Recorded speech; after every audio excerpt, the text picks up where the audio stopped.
Hello everyone. This is going to be our lesson on the end of lesson 19, which was on solving trigonometric equations using this technique of graphing two different functions on the same coordinate axes, and then using inverse trig functions on your calculator, as well as the symmetry of those graphs to get the multiple answers that trigonometric equations have. So here, we're going to start here with problem 8, which is, I believe, where we left off. So the first step they ask us to do is to graph sine of 2x and 1/2, or y equals sine of 2x and y equals 1/2, on the same coordinate axes on the interval from 0 to 2 pi. Again, when they say here on the interval, they're referring to an interval on the x-axis. I'm going to just zoom us in a little bit here so that we have some room to work. And I'm going to graph my coordinate axes. Again, they ask us to graph this on the interval from 0 to 2 pi, and that's from 0 to 2 pi on the x-axis. So I really don't need to include my negatives on the x-axis there. So here's my origin. And I'm just going to mark off 2 pi over here, since that's going to be sort of my end point. My graph is only going to exist sort of in this region here. And now I want to graph this function y equals sine of 2x. And so here you'll notice the amplitude in front is 1, so our maximum value is 1, and our minimum value is -1, because we also don't have our midline here is like plus 0 at the end, so our midline is where it should be.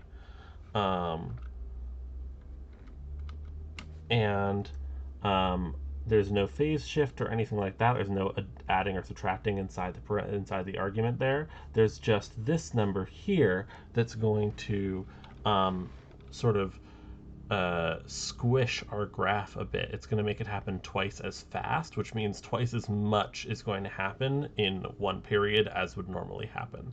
So specifically here, one thing that we want to do is we want to calculate our period. And that's always going to be 2 pi over the absolute value of b. In that case, this number is b, the number in front of our x, and so that's 2 pi over the absolute value of 2. Absolute value of 2 is just 2, so that's 2 pi over 2, or our period of pi. So what that means is our graph is going to complete one full repetition of the sine curve, the curve that looks like this, over the course of just pi units on the x-axis. So that means by the time we get halfway through our graph, we will have finished a full sine curve. So what I'm going to do is I'm actually going to break just the region from 0 to pi up into 4 equal parts by drawing 3 lines, one at the halfway point and then one cutting each of those segments in half. Then I'm going to plot a point at the maximum here, because our sine curve, as we remember, goes from midline to maximum to midline to minimum to midline. So we're going midline, maximum, midline, minimum, midline over the course of 0 to pi, and then we're just going to smoothly connect that up.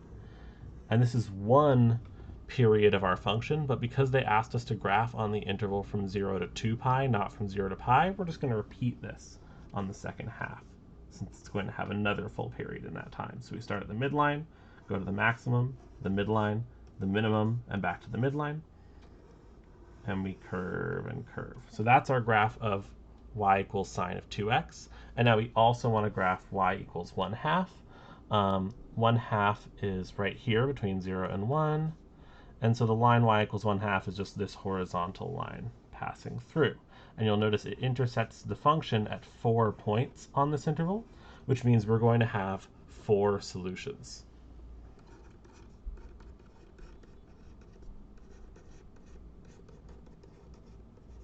So 4 intersections imply 4 solutions.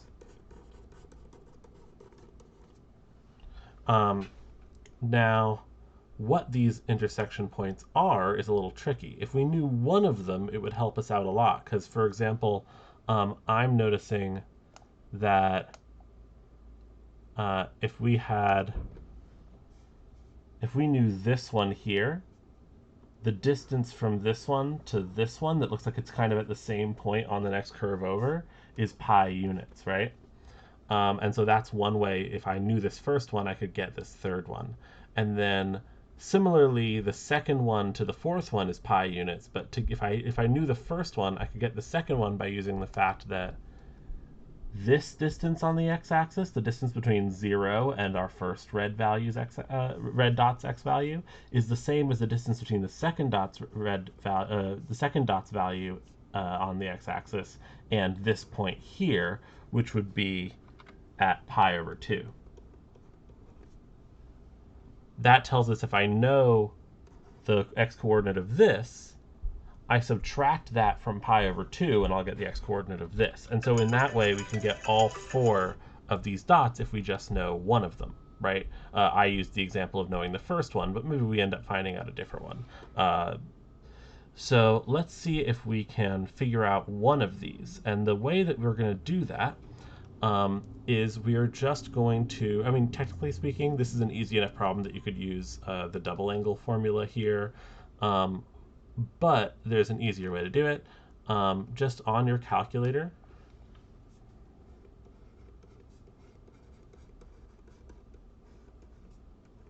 you're going to type in inverse sine of 1/2. And what that's going to do is it's going to give you one of these 4 points. Now, if you do this, and I recommend doing this in degree mode, because otherwise, if your calculator is not very fancy, it's going to give you a decimal instead of saying, like, if the answer was like pi over 2, instead of saying pi over 2, it would actually give you like what half of pi is as a decimal, and that you're not going to recognize it as pi over 2. So put your calculator in degree mode and do the angle whose sine is 1/2. And if you do that, I'm going to do that on my calculator over here. If I do the angle whose sine is 1/2, you should already know this from your unit circle, but the answer is 30 degrees.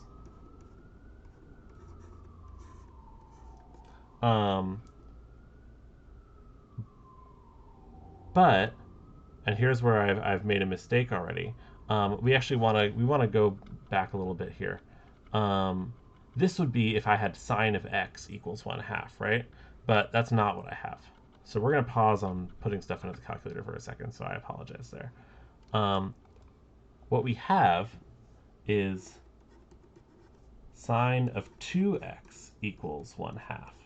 And so what we're going to do is we're going to actually solve this algebraically. We're going to pretend for a minute that we're in the region of space, that we're in the region on the of angles that where inverse sine is defined so that we can use it properly. So I'm going to assume that negative pi is less than or equal to x is less than or equal to pi. This is, sorry, negative pi over 2 and pi over 2.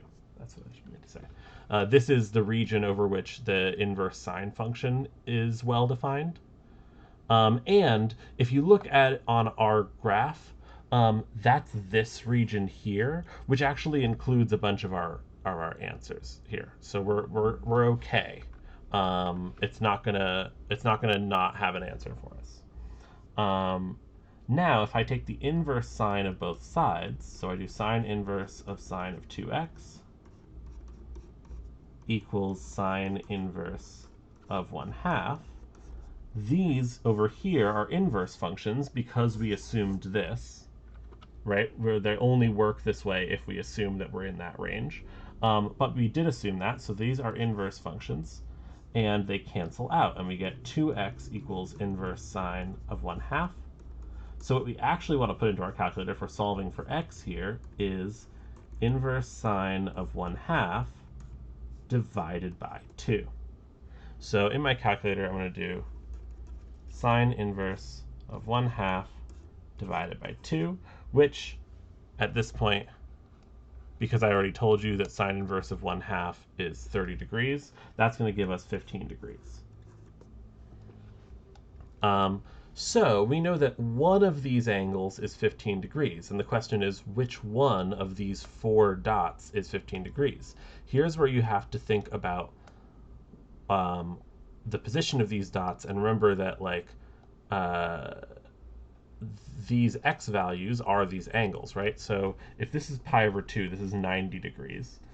This is very close to 90 degrees, whereas this is very close to 0 degrees. So from that, we can pretty much conclude, because this has to be one of our 4 dots, it's got to be this one, the one that's less than even 45 degrees, right? Since this is 90, this is 135, etc. Which I know because I know pi degrees is 180, and so I could break that into quarters, and that's 45, 90, 135, 180.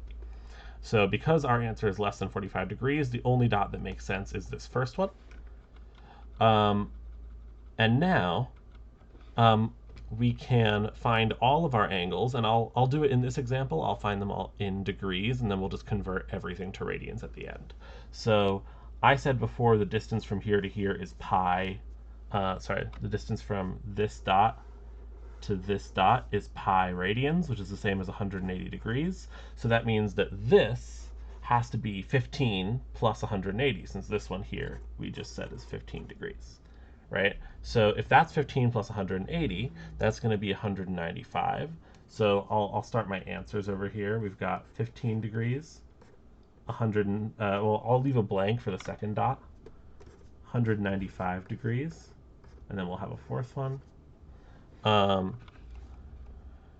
And now the tricky one is to get this one. So if we zoom in a little bit on this, what I was saying before, and I'll use another color, is that this distance here from 0 degrees to 15 degrees is the same as this distance here from this mystery dot to this point, which is halfway to pi, so this is pi over 2, aka 90 degrees. So in other words, this point is 15 degrees less than 90. Because it's 15 degrees to the left of 90, since this distance has to be the same as this distance, because this lump here is symmetric, and we're intersecting it with this horizontal line. So it's going to intersect at these like symmetric points. We just do 90 degrees minus 15 degrees to shift back from this 90 degree point to this 90 minus 15 degree point. 90 minus 15 gives us, what's that, 75? 75 degrees. So this point here is 75 degrees. And then similarly to the last one, the distance from this point to this point is also pi radians, because they're the same point on 2 different periods of the function. You can see this is one full repetition, and then this is the next full repetition. And these 2 points are really the same point, just on the 2 different repetitions.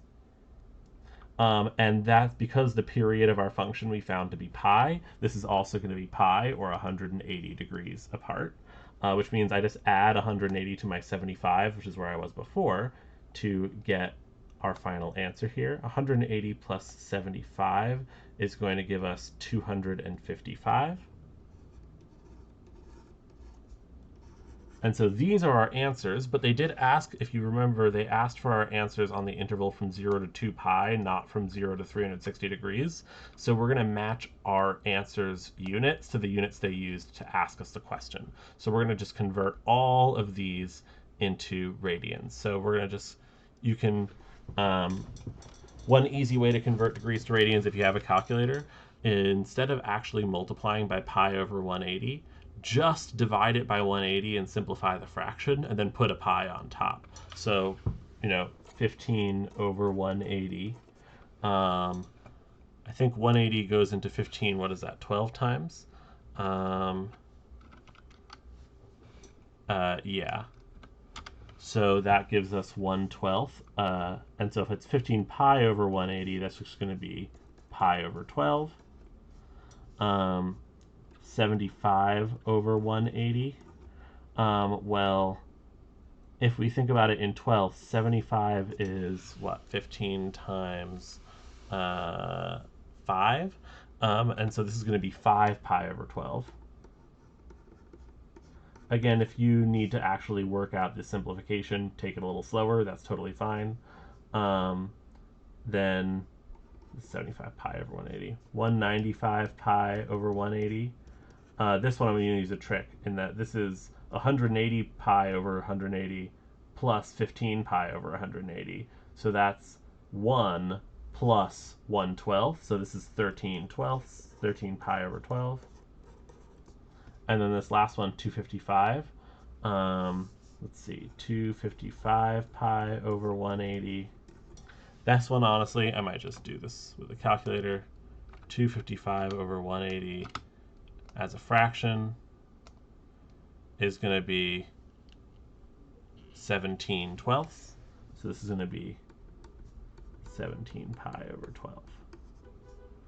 And by the way, if you have a calculator, you could do this as 255 over 180, and then when you get your answer, there should be a button somewhere on your calculator that looks something like this, with an F and an arrow and a D, or maybe the arrows are pointing in both directions sometimes, like this. That's a fraction to decimal button, and if you press that, it will take whatever answer it gave you for this division, and it'll give it to you as a simplified fraction, like 17 over 12. So our final answer here is the set pi over 12, 5 pi over 12, 13 pi over 12, and 17 pi over 12. All these values of x would make the equation true. Those again are going to be the x coordinates of the 4 points that we intersected with on our graph. And I guess I did all of this work in A, though I should have probably done a lot of this calculation work down here in B. Because this is actually where they ask us to find all the values in 0 and 2 pi such that that's true. So that's our answer there. And that's the last sort of standard one. And these other ones are going to be a little bit weird, some of them. So let's just take them one at a time. We'll focus on this one, 2 times cosine of theta plus 1 equals 0. Again, the instructions say find all solutions to the equations in the interval from 0 to 2 pi. Notice they're not including 2 pi in this interval. So if you get the answer being 0, you would just say 0, not 0 and 2 pi, even though technically if 0 works, 2 pi should also work. They don't care about 2 pi in this case. 2 pi will not be one of the answers to either of these, any of these. All right, so again, we're trying to find all values of theta that make this equation a true statement, that make this left side equal to 0, where theta is greater than or equal to 0, but less than 2 pi. And to do that, we are going to treat this mostly like an equation, to start off with at least, until we simplify it down as much as we can. So I'm going to solve this as if this was a variable, right? So like imagine this is x for a second. Subtract 1 from both sides, and then we get 2 times quote-unquote x, right? 2 cosine theta equals -1. Divide both sides by 2, and you get cosine theta equals -1/2. And then from here, you can really just use your unit circle to answer this one, because your unit circle has all the points where the cosine of theta is equal to -1/2 built into it.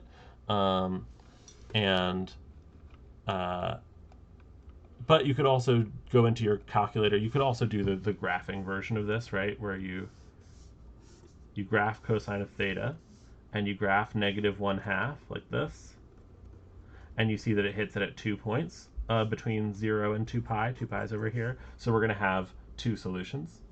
You could use your calculator. You could do inverse cosine of -1/2. And what that's going to return is the x value of this point, since this is pi here. This is between 0 and pi, which is the range that it's going to return answers in for inverse cosine. And this is, what is that? Not negative. It is 90 plus 30, so 120 degrees, I believe. I don't have my unit circle up in front of me.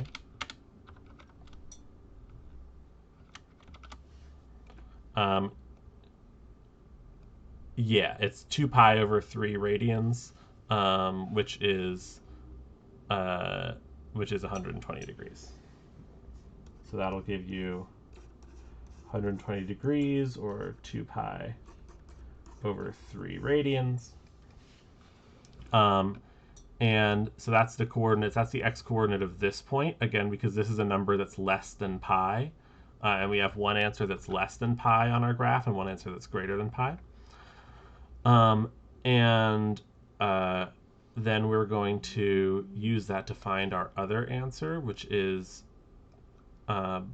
basically if this distance here is 2 pi over 3, right? The distance from 0 to our point horizontally is 2 pi over 3, then because of the symmetry of the cosine graph, the distance from our second point to 2 pi is also 2 pi over 3, right? This distance is 2 pi over 3, which means we can just do 2 pi minus 2 pi over 3.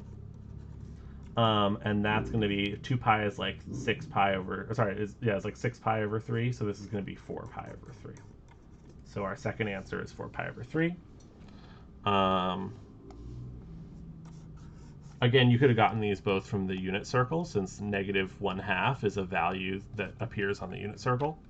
And so our final answer is theta equals 2 pi over 3 and 4 pi over 3. Those are the possible values that will work. And those are both less than 2 pi. They're both greater than or equal to 0. And so that is our correct answer for this problem. So that was pretty straightforward, right? You just solve it like it's an equation, pretending that your function is like your variable for a second, until you get it into a form like this, which is a lot easier to solve using our previous method. And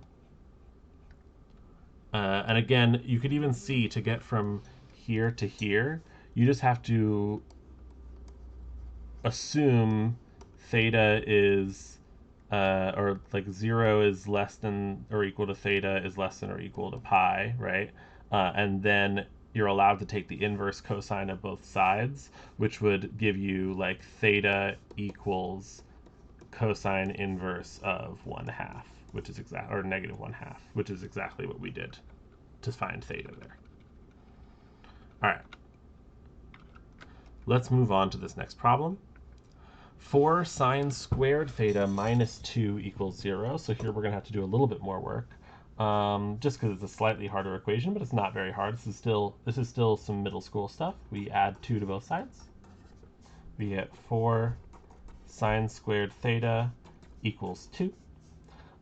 Divide both sides by 4, and we get sine squared theta equals 2/4, which is 1/2. And then we square root both sides. Actually, I'm not even going to simplify this to 1/2 because it works out a little nicer if you don't. I'll keep it as 2/4. We square root both sides, and that gives us sine theta equals plus or minus the square root of 2 over 2, since the square root of a fraction is just the square root of the numerator over the square root of the denominator. Square root of 2 is square root 2. Square root of 4 is 2. And so here, notice this plus or minus is really important, which we got from square rooting both sides, right? Because the square root could be positive or negative. We're actually going to go onto our unit circle and find all the values of theta that give us positive or negative root 2 over 2, I should say, for our sine value. And here I'm just going to pull up a unit circle and we'll do this together, because I don't really want to do the calculator method for this because we don't have to.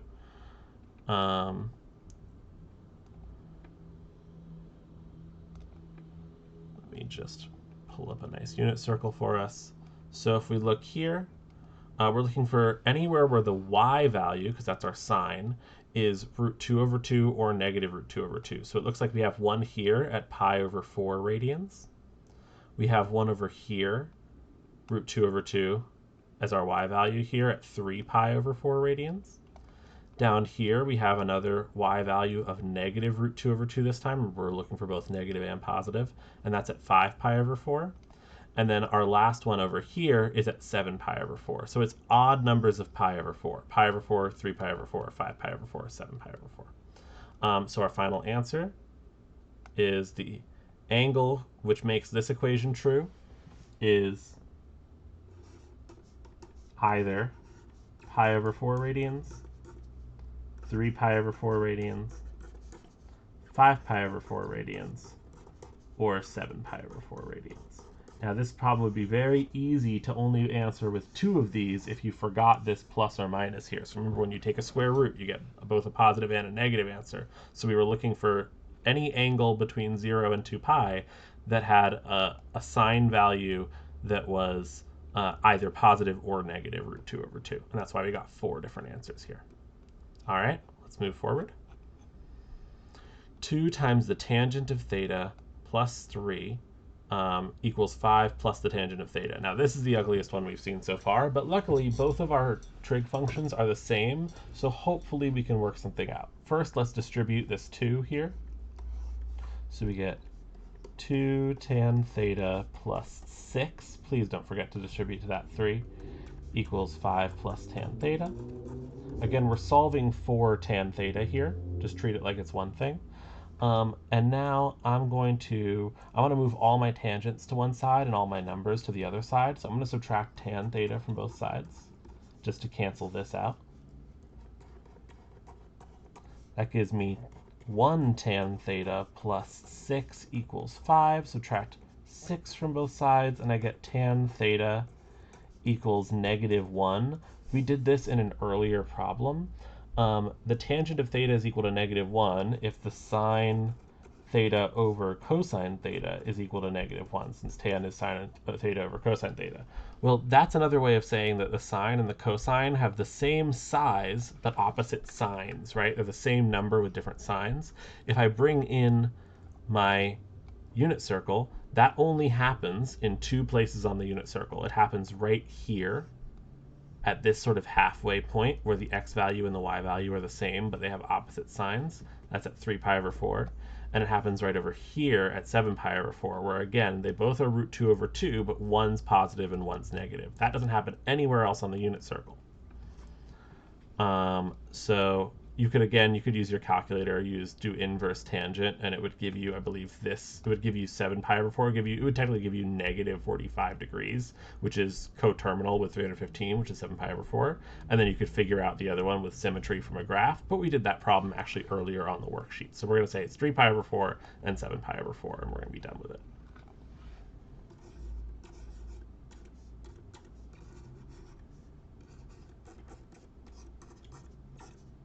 By the way, this notation I'm using to express my answers is technically what you're being asked to do right now, though real mathematicians would kind of scoff at it a little bit, because this symbol, you're implying that like this variable is a set of numbers. Fancy mathematicians would say this. Theta is an element of the set 3 pi over 4 or 7 pi over 4. I will not ask you to do that on the test. This notation is what we're looking for on the test. Sort of the standard school version of the notation. All right. And by the way, remember that you can always check your work on these problems. You can always plug in all your answers for theta, evaluate what this is, get a number, evaluate what this is, and you should get the same number. And if you don't, you're going to be, that's when you need to worry. So you can always check your work on these problems by plugging these values in. Make sure that if you're plugging in a radian number, your calculator's in radian mode, and if you're plugging in a degree number, your calculator's in degree mode. But you can always check your work just like you could for any other equation by plugging in the values you got for theta back into the equation to check. So there's no excuse for you giving me the wrong answer to these problems, because you can always check your work yourself. Now here's the first one that's a little bit interesting. These other ones have been just basic algebra. But this is a quadratic. Can you see that? We've got a variable to the power of 1, and we've got a variable squared. Whenever you see that, that's a quadratic. And how do we solve quadratics? We factor them. If it helps you out, you can temporarily replace these with the same variable. Like this is a variable, we call it w, and this is w squared, since it's sine squared. Or you can just keep them as sine. I'll use the w's for now. So I'm just saying off to the side here, let w equal sine of theta.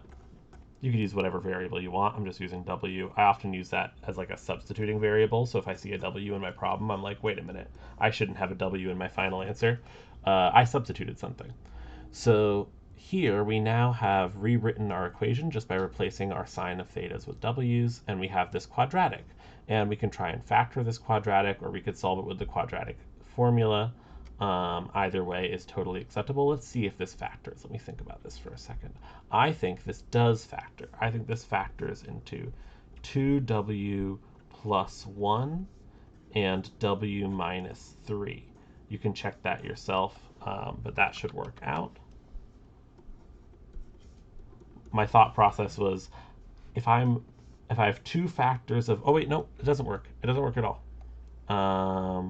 What I actually want is 2w minus 3 and w minus 1. Sorry about that. Because I'm thinking what factors of positive 3, that's negative 3 and negative 1, if I double one of them first, adds up to negative 5w. So I said, okay, well, if I double the negative 1, then negative 3 plus negative, or adds up to negative 5, I should say. Because if I double the negative 1, that's going to be negative 2. Negative 2 plus negative 3 is negative 5. And so I know if I need to double the negative 1, it's got to be the opposite parentheses from the 2w, because that's what's going to double it. If that didn't make sense to you, that's okay. Use whatever technique for factoring makes sense, or use the quadratic formula. Now here we have this equal to 0, and so I can go back here and do 2w minus 3 equals 0, w minus 1 equals 0. I'm going to maybe break this one out over here. This is 2w equals 3, because I had 3 both sides, and then you get w equals 3 over 2. But remember, w is not something from our original problem. We're just holding on to it. It's just a placeholder for sine of theta. So at this point, I say sine of theta equals 3/2, and that's important. We'll get back to that in a second. Our answer is not 3/2. We just need to know sine of theta is 3/2. And here I'll replace it with sine of theta as well. Sine of theta equals 1 is the solution we get over here. So remember, we're still trying to find values for theta, not sine of theta. So we know sine of theta has to equal 3/2, or sine of theta has to equal 1. Now, something's wrong over here, because sine of theta can never equal 3/2, because 3/2 is greater than 1, and the sine function has a maximum value of 1. So we're going to throw this away because it's impossible. There's not going to be any answers there, because no value of theta can make the sine of theta equal to 3/2. So all we care about is when the sine of theta equals 1, which you can double check from your unit circle, only happens at one angle. That is when theta is pi over 2. So our final answer is just this, theta equals pi over 2.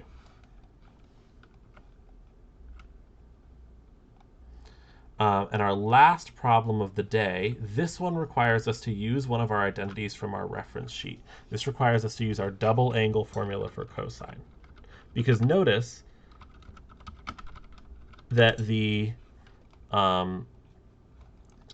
angles inside these two functions are different. Here we have 2 theta, and here we have theta. So I, for example, could not subtract cosine theta from both sides and get like cosine theta equals 0. You're not allowed to subtract these two and combine them in that way.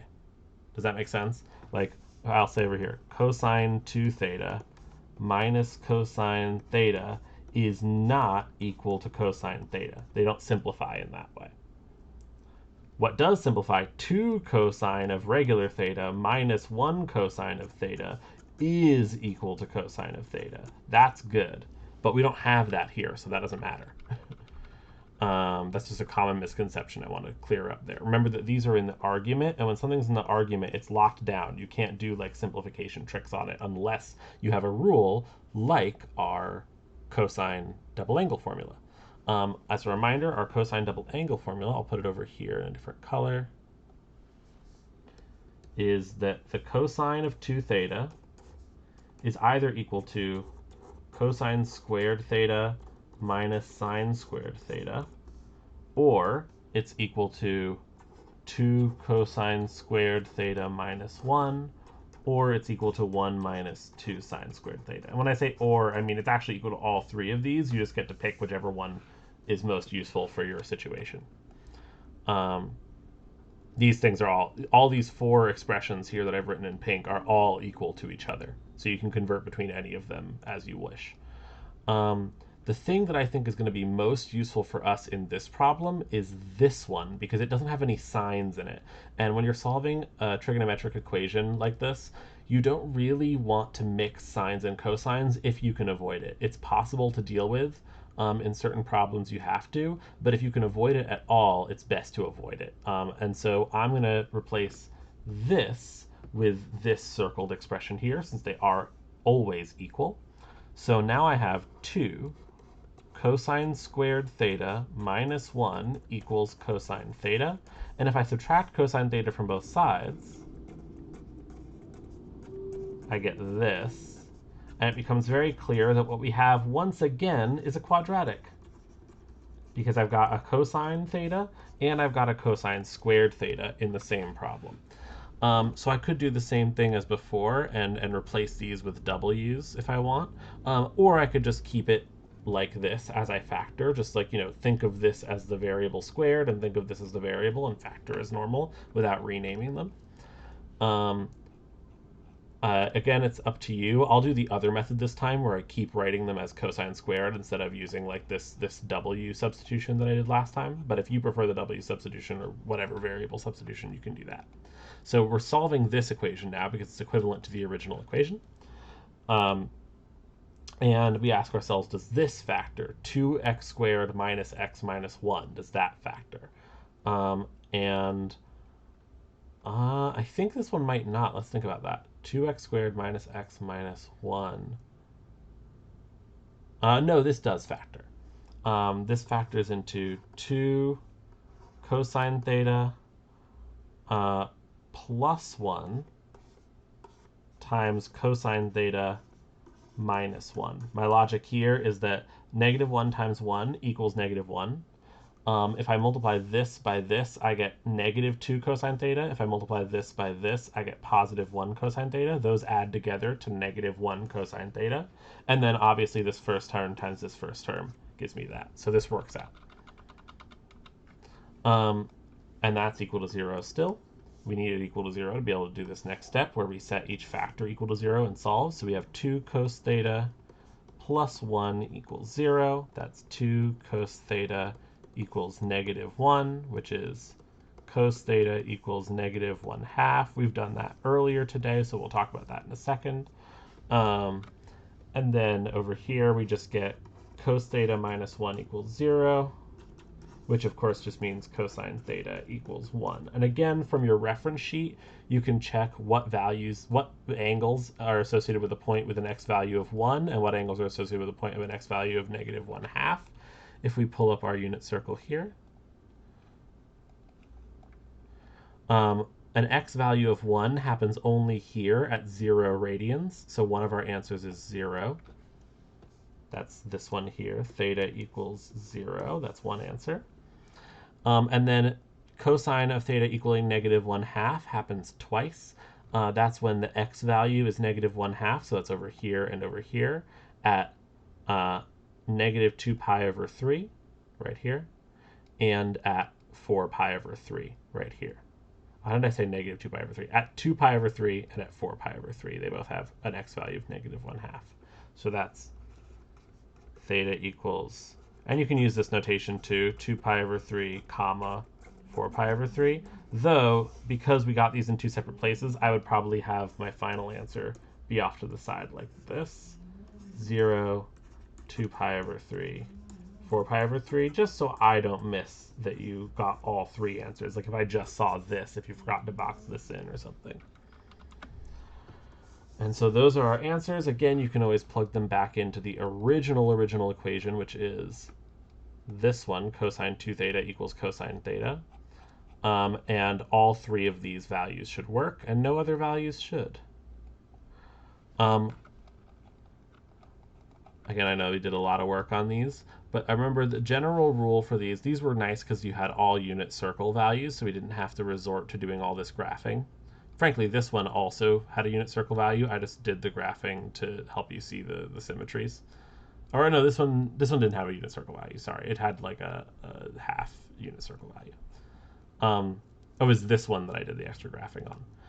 But yeah, we didn't have to graph on these because they were all unit circle values. But what we did have to do is be a little bit clever with our algebra. We had to solve these algebraic equations, and then once we had them solved down to the point where we had a trig function of theta equals a number, we had to go onto our unit circle and check what values of theta would cause our function to equal that number.